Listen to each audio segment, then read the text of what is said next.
So I think as collectors, it's safe to say we all have our grails, whether it be a specific costume or armor set, a specific backdrop of scenery.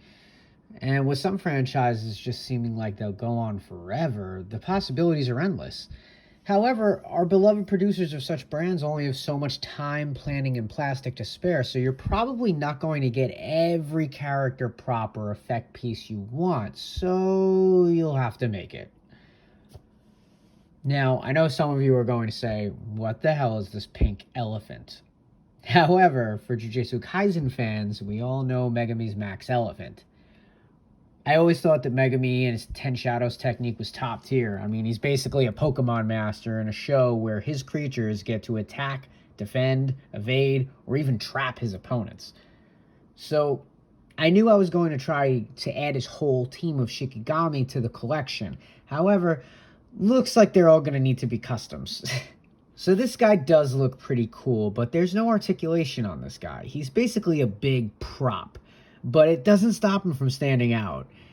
He's very large compared to Fushiguro here, but it seems fairly screen accurate.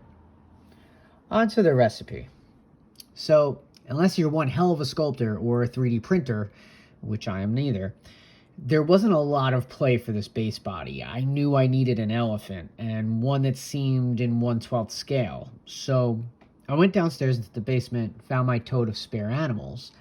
I found this Animal Planet elephant toy I found at a thrift store not too long ago. He had a few scuff marks on him and scratches. The voice feature no longer worked, but none of that got in the way. My first step was sanding him down with some fine grit sandpaper, then a good base coat for the skin. Something for the gold deco, and some other paints like red for the ears and black for the toes. The gold paint pen was easier to apply, but looks dull next to the gloss, and was tough to get off when it became too saturated in certain areas. The Figure Arts Megami does have a fair amount of hands, and he does have hand signs for Nue, Gamma, the Divine Dogs, and even his domain. But unfortunately not for Max Elephant here, so I have to fudge it with his two open hands, but this will work for now. This project does have some flaws. Don't even get me started on the first attempt at the body's paint job. That was a mess. But it was a very cool addition to the collection, and this is what customizing is all about. A fun, unique, and highly desired item that'll probably never be manufactured past a plush or two. For a few other Ten Shadows work I got going on, this here is the Noodle Stopper Nue. He seems a little small to me, but then again, his size seems to differ depending on what scene you're watching it in. For these wings, they come from a G.I. Joe Classified series Freedom. And while we're on the topic of G.I. Joe Classified, yeah, that stand-in for a Divine Dog is a Classified series Timber.